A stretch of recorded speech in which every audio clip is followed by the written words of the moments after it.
The College Football Playoff Selection Committee initial rankings were unveiled on a big Tuesday night, and we're here to talk about that, plus a whole bunch more. The biggest games of the week, the warming seats of some coaches, and a lot more. I'm John Canzano. You can read my work at johncanzano.com. He is Jon Wilner. You can find him at wilnerhotline.com. Let's dive right into it, man. When as we talk about the college football playoff rankings, Wilner, how much buildup did you feel with this 12-team ranking versus the 4-team format that we've had in recent years? Certainly, it was different, wasn't it? Even the way ESPN presented the rankings, where they had on the left-hand side the top 12, and then they were filling in the mock bracket on the right. And I thought that was very instructive, because a lot of fans haven't been paying close attention and are just going to assume that the top 4 teams in the rankings are the top 4 seeds in the playoff, and that's not the case because of the preference given to conference champions. So I thought that was really good, a smart move by ESPN. I think we could have predicted most of it. Certainly the dominance of the Big Ten and the SEC was pretty much guaranteed, and I think that's gonna hold throughout the whole process for the next 5 weeks. Yeah, I was really curious, like a lot of people, to see where the Big Ten and the SEC teams were ranked and how much weight was given to those conferences. And I felt like even though the SEC didn't have one of the top 2 teams, there were some cases where, the teams I thought were consistently put 1 to 2 spots above where, maybe they should have been if you're just looking at them on paper. And so definitely see some weight for the Big Ten and the SEC from the committee. Also, interesting to see Boise State in there at 12 in the initial set of rankings, about as high as you could imagine a group of 5 team being, with their only loss being to number 1 Oregon by a field goal at the end of regulation. That was interesting. Washington State, they still have a narrow path at 21. They're sitting there and not in a terrible position, but if you're a Washington State fan, I think this didn't break in a god-awful way for you. And so, I think there's a lot to talk about. There's some new schools in the top 12 that we would not have predicted there at the beginning of the year. I would not have had BYU in the top 12. No. I would not have put the Indiana Hoosiers in there. Certainly Oregon has played in some national championship games, but I don't think, we're used to seeing the Ducks or, a former Pac-12 team on top of the rankings. So, there was a little bit of freshness to it, but a lot of the same old. What did you think? Where did your eyes go, as you sort of examined the bracket? Well, a couple spots really stood out to me, and one of them is Boise, like you mentioned, being at 12. The way it works with Boise, if they win out, they're going to be the highest ranked group of 5 team, which means they got an automatic bid. The other interesting piece to that is they were only 3 spots behind BYU. So the top 4, the 4 highest ranked conference champions get buys into the quarterfinals. Everyone has presumed that would be the ACC, Big 12, Big 10, and SEC champs. But Boise's pretty darn close to BYU. And you can envision a scenario in which Boise wins out, finishes 12-1, BYU loses somewhere, still wins the Big 12, but they got a loss, and maybe Boise jumps over BYU, which would mean Boise would get that bye into the quarters, and the Big 12 champ would have to play an opening round game, potentially on the road, depending on the seed. That stood out to me. I think Washington State, it was not bad. It could have been a little better. They got a long way to climb to get in that top 12, and they don't have a whole lot of scheduled juice left. That's their big issue. I looked at Washington State, though. Look at the help they got in the bye week. And I thought, gosh, if they get a little chaos in front of them, and if Texas Tech continues to win games as they have and look better, and if Washington can win, games and become bowl eligible, or maybe even become a 7-win team, all of a sudden, they get some juice on the back end of their schedule, and they sort of get elevated a little bit. I still think, seeing them in the position they're in accomplishes the mission. Because the mission at the beginning of the year for Washington State and Oregon State was to stay visible, stay relevant, win games. And if Washington State wins out and they're 11-1, even if they miss, let's say they end up at 14 in the final ranking and they miss the playoff, they're still going to be talked about every Tuesday when the polls and the rankings come out. What happened to them? Where are they? That accomplishes the mission. Maybe not as much as getting to the playoff, but man, it sure puts them in that conversation every week. And that's where you want to be. Oh, no doubt. This season is unfolding about as well as they could have hoped, right? And this, I don't want to call it a soft schedule, but it's pretty moderate in difficulty. That's working both ways for them. It might prevent them from getting the playoff, but it gives them a chance to win enough games to stay relevant, like you said. I also think I looked at the teams that are going to get those buys and how valuable that's going to be a conference champion that is one of the top 4 ranked conference champions, not 5, but you're getting that first round bye. Super valuable. And we can use Ohio State and Oregon as the example because they're sitting right there at 1 and 2. Great example of this. The difference between being your conference champion in the Big Ten or losing that game, is the difference between having that week off and potentially playing, a BYU or somebody in your quarterfinal game. Yeah. Versus being the 5 seed. Let's say you drop down and all of a sudden you're the 5 seed because you lost the Big Ten championship game and you're Ohio State or you're Oregon. You could presumably end up with a Boise State matchup in the opening round. Like I don't think that's unthinkable. Or if SMU climbs up into the 12 spot, you've got a really dangerous SMU team that has made some noise and I think has a puncher's chance to rattle around the playoff a little bit. So it's a very different calculus being that 4 seed or a top 4 seed versus being 5 or 6 if you are, in contention and playing in a conference championship game. No doubt. No doubt. I did see an interesting stat for Oregon fans. Only twice, this is the 11th year now they've been releasing rankings. Only twice has the number 1 team in the first rankings actually won the national championship. And that was Alabama in, I think, 2020 and Georgia in 2021. So we'll see if the Ducks can join that group. The other thing that jumped out to me was not a surprise, but the Big Ten and the SEC had 8 of the top 12. So if the playoffs started tomorrow, they would have those two conferences would have 2/3 the bids, and Notre Dame is in there, and Notre Dame goes in as an at-large. So they're taking one of the 7 at-large spots, which means fewer available berths for, say, the ACC and Big 12. I think the ACC and Big 12 will be lucky to get one at-large bid between the two of them.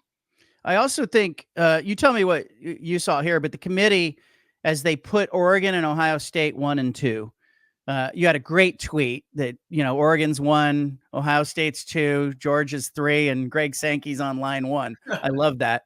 But look, if you are the committee, Wilner, do you think the committee was basically saying, we think Oregon and Ohio State are very even. They're 1 and 2. It was a 1-point game in Eugene. This will work itself out. Let's put them 1 and 2, knowing that, they'll play again.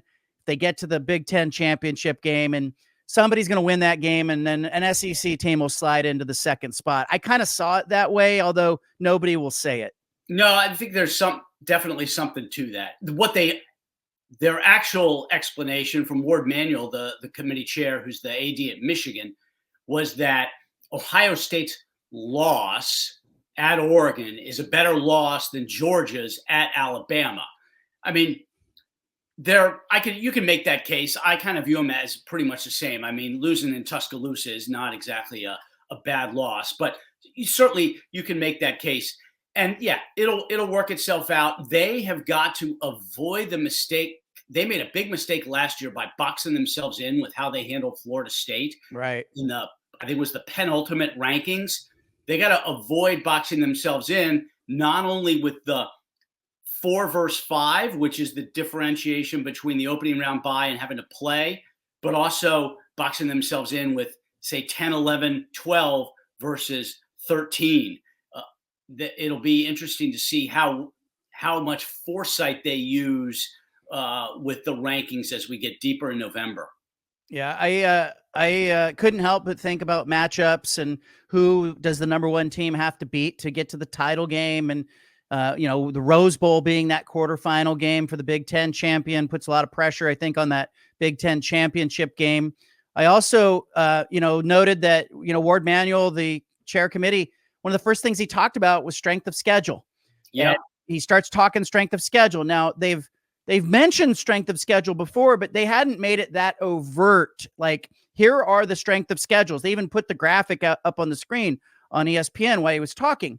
And I find that a little interesting because if you really unpack strength of schedule, yes, ultimately at the end, as a tiebreaker, maybe you look at who Oregon played or who Ohio State played or who Georgia played or who the 12 team and the 13 team played.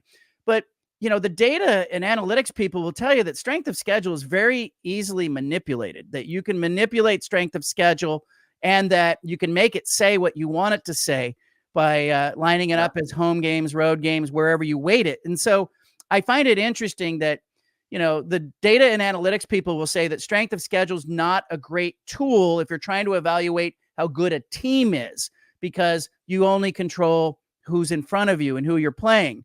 Undefeated team versus undefeated team, strength of schedule, maybe it means that they're better. Maybe it doesn't. But I find it interesting that they are talking about that way high, way up front.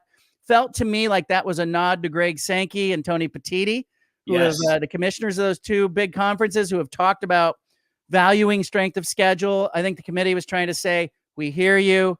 Let's not mess with this too much. Yeah. And look, we're going to weight your teams all above, maybe a spot or two above, where they deserve to be ranked. So I thought that was an interesting point. And we don't know the details there. The committee uses strength of schedule metrics from Sports Source Analytics, right? And we can see where the ranking of teams is in strength of schedule. But all we know is that it takes into account the margin of victory, which is capped at a certain point, the location, the opponent, result, but we don't know all the details of how they come up with it. The other piece metric they rely on heavily is something called game control, which is their view of, how dominant a team is over 4 quarters against the opponent. They use something called strength of record, which is how would a generic top 25 team perform against a schedule that a specific team is using, and like you said, they can pick and choose what they want. And ultimately on December 8th, they're going to just do what they want to do. And whatever they have said for 5 weeks could just be completely out the window. Yeah. I also noted that, there's a lot of glow with the shoulder programming at Fox and ESPN. And we all know that, those two networks are in partnership with those two conferences. Yep. It struck me as the teams are being unveiled. I don't know if you caught this, but, as they're unveiling the rankings, they had an awful lot with highlight clips and commentary for the SEC teams on ESPN. As, Georgia was mentioned, as Alabama was mentioned, cue the B-roll. Let's show you our product. I mean, they're constantly, even the commentary that's going on, and as the broadcasters are talking about it, they're constantly promoting their product. It's constantly there. We all know it. We can all see it. And it just struck me as that was going on. You got the Pac-12 amid their media rights, negotiations as they're trying to get a media partner, just how valuable that shoulder programming becomes to kind of pushing the narrative of your conference and getting it out there, how great you are. ESPN is all in with the SEC, right? Disney has that all-in deal. The synergy between the SEC network, ESPN, ABC.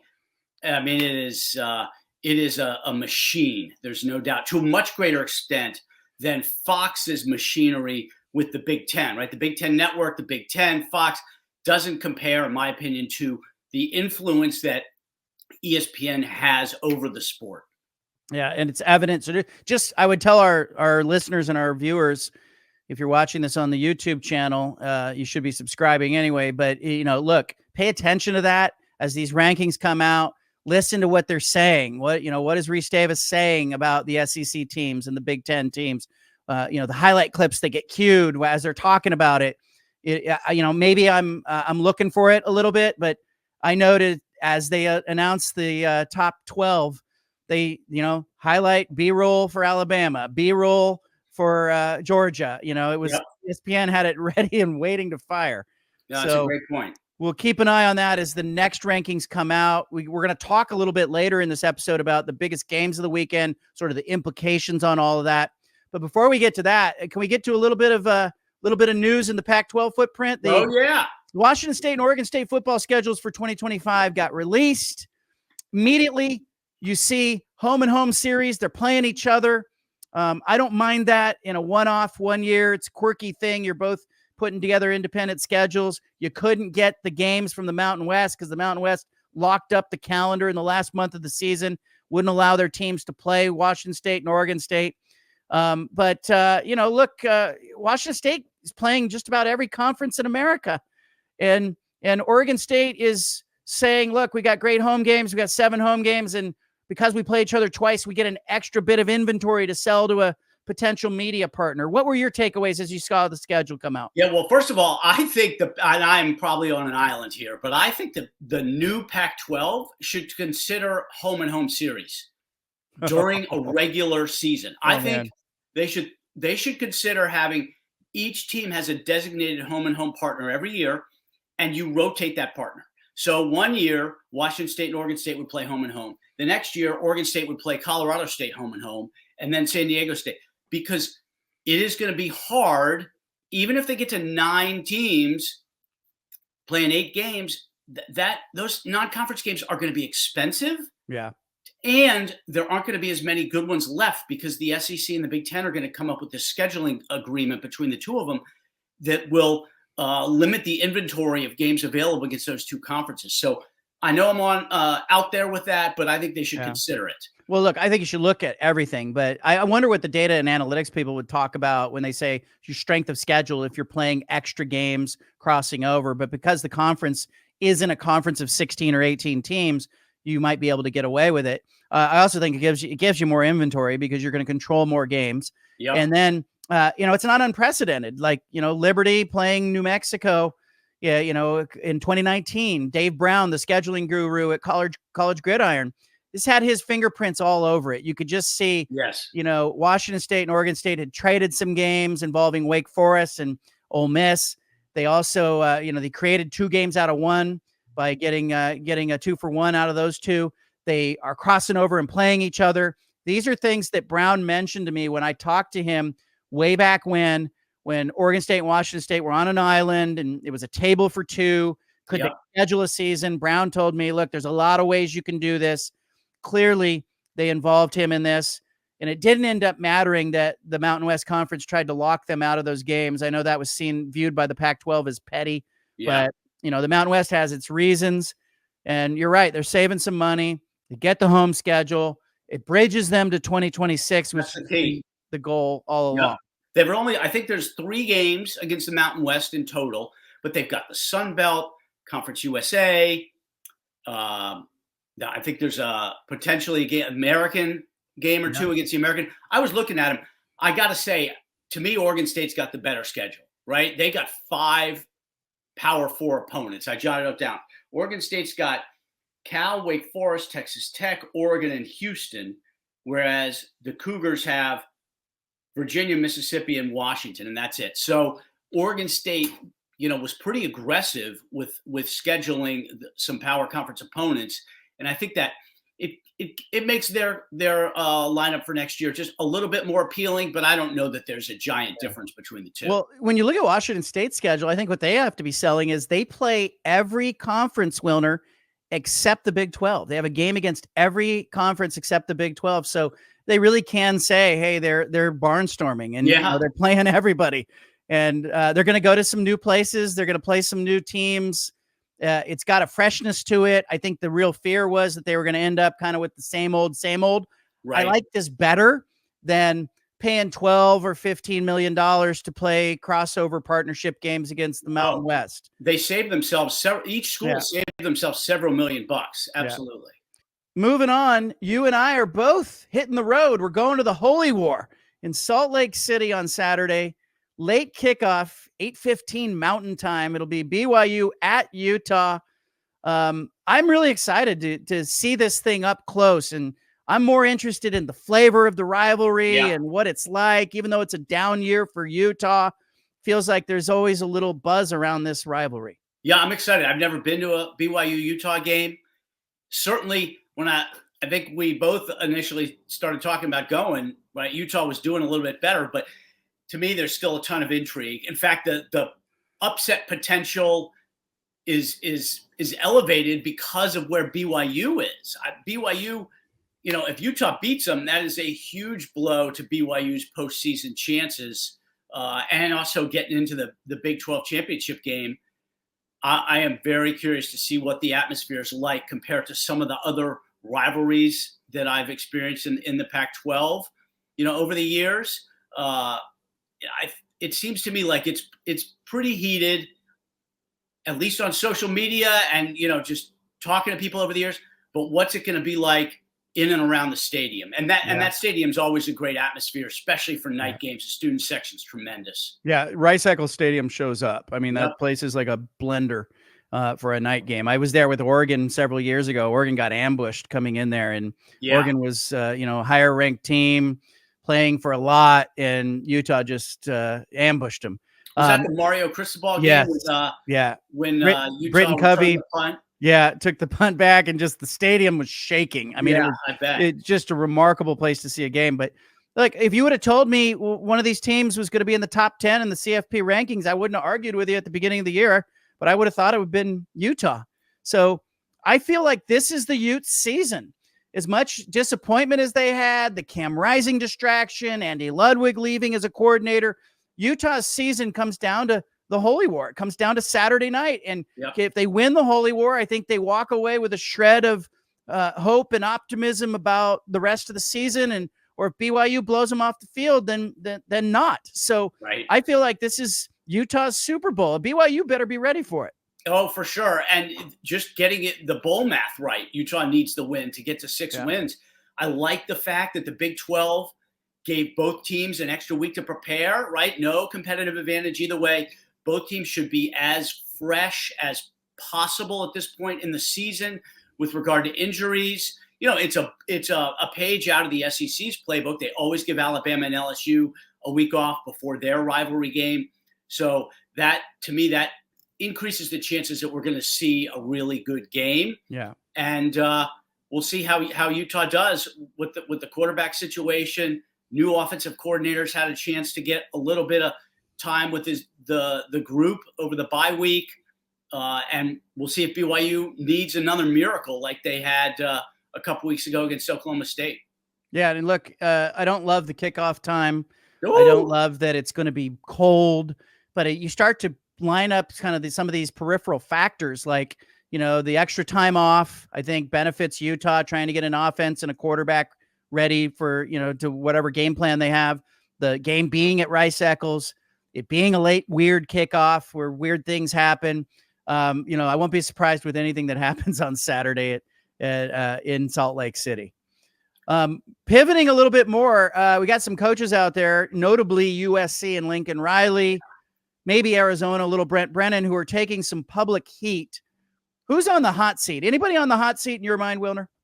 As much as a coach can be on the hot seat, and halfway through, 2/3 of the way through his first year, Brent Brennan is on the hot seat. I think a lot of folks figured Arizona's on a bye. They've lost 5 in a row, just absolutely annihilated at UCF, which isn't very good. I think a lot of folks thought Brennan might make some staff changes this week with the bye, and he didn't. Certainly a curious decision there. It's hard to imagine Arizona would make a change with Brennan, but certainly if they don't get this thing turned around in the last few games, he's going to have to make several major staff decisions. It is a lot. I can't remember the last time a head coach got fired, after one season. That seems like be a little much. but he's as much on the hot seat as you could imagine for a first-year guy taking over a team that won 10 games last season.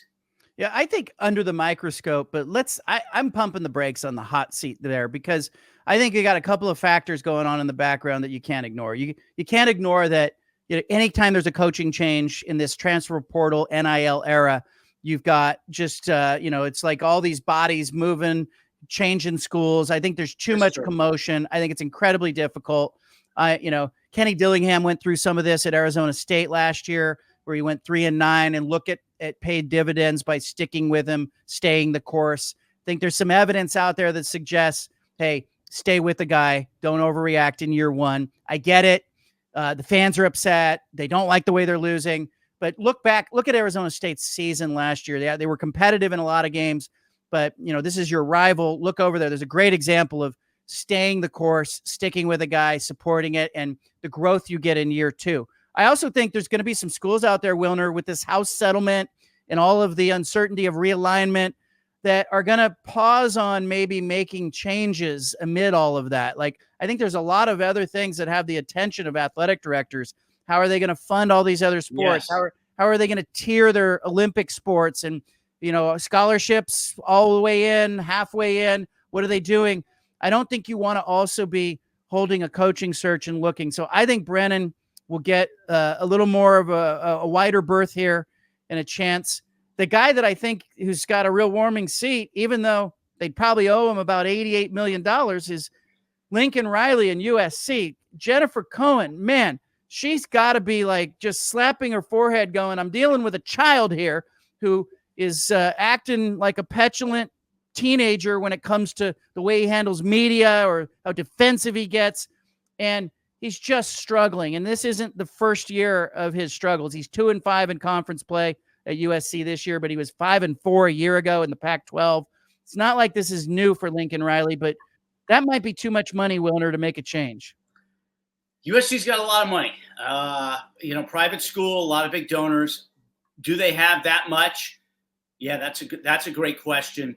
And the other dynamic is Jen Cohen didn't hire Lincoln Riley. Right. So that always makes you wonder if there's more chance for a change. Just the way the whole thing has unfolded increases the heat on his seat, because they won the LSU game to open the season, and they looked, the defense is better. Miller Moss is, going to manage things at quarterback. They are ready for a big season in their new conference. And instead, the bottom has fallen out. What do they got? 5 losses in the Big Ten. All of them they have led in the fourth quarter, including the game last week at Washington. They were up 1, fourth quarter, couldn't hold the lead. Every game they have blown a fourth quarter lead. And you just wonder what the vibe is internally. The players see they can't hold leads. They see Lincoln Riley's dealings with the media. And I do wonder, are they going to be able to hold this thing together? They've got a couple of tough games left, right? They need 2 more wins to get bowl eligible. And they should beat Nebraska. But then they got UCLA, which is playing much better, and that's at UCLA. And then they finish with Notre Dame. It's not hard to see them losing those last 2, and they finished 5-7. And so all of a sudden, USC's grand first season in the Big Ten ends without a bowl bid. After they opened the season beating LSU, it will be an inferno in Lincoln Riley's office if that's the case. Yeah. I have to think Jen Cohen is ultimately going to go with another coach, but it just becomes at what point. He's just not her guy, right? And that's not her hire. And so I think a best case scenario for USC is the Chicago Bears going, hey, we'd like to get Lincoln Riley with Caleb Williams. We'll pay to do that. And if I'm Jen Cohen, I drive Lincoln Riley to Chicago. I fly him there in a private plane. I offer to pay his first year salary. I do everything I can possibly do to get that $88 million off the books. And then her first 3 calls are easy. You call Chris Peterson, even though he's probably not going to take it, and you talk to him. Then you call Kalen DeBoer and you say, hey, have you had enough of the unhinged Alabama fan yet? And if he says he's ready to move, you move him. And then your third call is Jonathan Smith at Michigan State. And I think, that's a guy who grew up going to USC games. And and was sitting in the stands as a kid. And I think she needs an adult to lead that program. I don't think she has one right now. DeBoer is interesting. And if you think maybe they hold on to Riley one more year, see how it goes. And if it goes poorly for him next year and poorly for DeBoer in Tuscaloosa, you got that option too. Kalen DeBoer is her type of guy, right? She hired him in Washington, and I'm not so sure Lincoln Riley is her type of guy. You have to match the AD with the head coach personality, just hold demeanor and style of program management. So I think it will be fascinating to watch what happens at USC, especially if they don't, qualify for a bowl game. I mean, how humiliating would that be for them? Right. And UCLA could end up in a bowl game. They're playing better.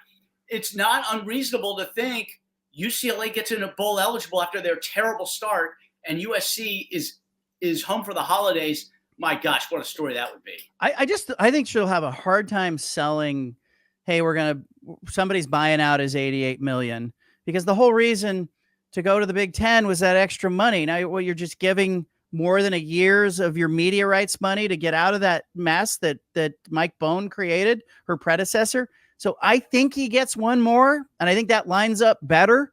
Now you're not talking about 88, you're talking about 75 maybe. And so, it starts to get more and more palatable, but I think we can all safely say he's not the long-term guy there. And I love your analogy with the fit. He's just not a fit with Jen Cohen. You talk about, these two people working together, AD and head coach. Any head coach will tell you when they look around and they don't see the AD that hired them in the room, they go, oh, I better be winning or I'm in trouble. And I think Lincoln Riley is in that position. Yep. Big football games this weekend. Let's talk about the most interesting games of the week. Where's your head go on that? Well, I'll start on the East Coast. I am curious about Washington, Penn State on a couple levels. How will Penn State react after that gut punch loss to Ohio State? This was their chance to finally beat the Buckeyes. Couldn't do it. Terrible goal line offense in the fourth quarter. To what degree do they have a hangover? It's a night game and it's a whiteout game. So that, in theory, should help energize Penn State. But it's a great situation for the Huskies. If you're ever going to go to Happy Valley, go the week after Penn State has played Ohio State. And for Washington, can they finally win a game on the other side of the Rockies? And they also need another win to get to a bowl game. They got Penn State on the road, they got UCLA at home, and then they got Oregon on the road. UCLA's playing better. Yeah. So we'll see if they can get one of those three. Yeah, look, a lot of tentacles there as Jed Fish trying to get bowl eligible. James Franklin, maybe with his seat a little warm from about half the fans want him gone. Half the fans want Joe Paterno back. It's just this messy situation. Look, I'll bring it back west. Oregon State is playing a home game against San Jose State, one of these Pac-12 games that's going on. And Oregon State's in a must-win situation against a San Jose State team that looked a little dicey at the beginning of the year, but hasn't played that well in the last month. So Beavers playing at home, had a week off. They were decimated on the defensive line, decimated on defense in general. They're getting a team that doesn't necessarily want to run the football first. San Jose State coming out, throwing the football. Interesting game. And I think it's a really interesting game from the standpoint that Oregon State needs it. If they can win this game, a week from Saturday, they go to Air Force. Air Force is a 1-win team. Yep. There's your bowl eligible season if you're Trent Bray in year one. Again, we talked about being relevant, being visible. For Oregon State, this isn't about getting to the playoff. This is about getting to a bowl game, holding your head high, and living to play another day. So I think the Saturday game against San Jose State is huge for the Beavers. Huge, especially given how they started the season, right? They had a really nice September, and the bottom has fallen out for them like it has for Utah, like it has for Arizona, USC. But they just, by any means necessary, they certainly don't want to have must-win games against the Cougars and Boise State. Boise State. They're not winning. Oregon State's not winning those last two games. I just don't see it. So it's the next two. They have to get these two, and it starts with San Jose State on Saturday. What else you got? I'm going to go with Army, North Texas, which is never a game I thought I would have any interest in. But Army is unbeaten and ranked 24th, 25th in the playoffs rankings. And if Army wins, they've got a bye next week. Then they play Notre Dame. And all of a sudden, Army Notre Dame, which is at Yankee Stadium, becomes a gigantic game because both of them would have playoff implications. And I just can't tell you how much I am rooting for Army to be in the playoff mix in the last couple weeks of the season. I mean, for the American Conference Championship game to be Army versus Navy is possible, right? And then the teams would play a week later. It would be so spectacular. So if Army can beat North Texas is good. I think they're 5-3. Then all of a sudden we have 2 weeks of buildup to Army Notre Dame, and I think that would just be perfect for this season in which Vanderbilt has beaten Alabama and Indiana's undefeated and Florida State's got one win. Just a topsy-turvy season, and for one of the service academies to be in the playoff mix would be spectacular. Well, you hooked me. I'm in now. I'll pay attention to that game. So you sold me on that.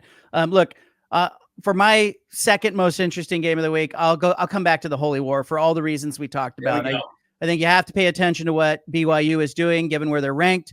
And Utah, this is their season, and it's dicey. And Kyle Whittingham, is this it for him? Is this not it for him? All of that is swirling in the background of this game. I find that fascinating. And it's the first time they've been in the same conference since 2010 when they were in the Mountain West together. So there's the added dynamic that this is now a conference game for both. And it's the first time they've played in several years because I think they took 2 years off, right, when Utah had the Florida series. So a lot going on. Should be a ton of emotion. Good chance it goes down to the wire. Something funky happens. I can't wait. I will go with Alabama LSU as my last most interesting game. Both of them have 2 losses. So in theory, you'd think the loser's eliminated from the playoff, right? 3-loss team that's not going to win the SEC title. But I do not want to go as far as saying 3-loss Alabama is not making the playoff. Right. Because Alabama gets graded a little differently, like an Ohio State or a Georgia would. So certainly if LSU loses, and the game is in Death Valley, if LSU loses and they have 3 losses, they're out. If Alabama loses and they have 3 losses, I'm not going to say that they're out. It's just you never know how the committee's going to treat a program like that. Yeah, and keep an eye on, too, you talked about game control. Yeah. I think we saw an example of that in the Oregon-Michigan game. At the end of that game, Dan Lanning is on the 7-yard line. He could have taken a knee there. He doesn't. He hands the ball off twice. He scores an extra touchdown. Everybody goes, why didn't you take a knee? And he says, well, we're just going to keep playing. I mean, no doubt that is about getting that 21-point win and control of the game on paper.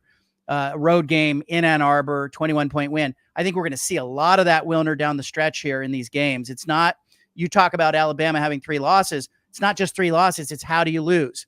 What was the margin of victory? Where were you when you played the game? All that stuff's going to matter. And so I think you're going to see a lot of posturing, a lot of style points, maybe some finger pointing in the handshake line with coaches not happy about getting a touchdown or 2 put on them late. But that's the name of the game right now. It is. And thanks to the expanded playoff, there are more teams involved, more relevant games, which just means more chances for stuff for us to talk about, right? Great stuff. Well, listen, if you're watching this on YouTube, make sure you hit that subscribe button, make a commitment to us. We love doing the YouTube videos and connecting with people on YouTube on that platform. So hit that subscribe button. If you're listening to the audio podcast, do the same and share this with your friends and family. Post it to your socials.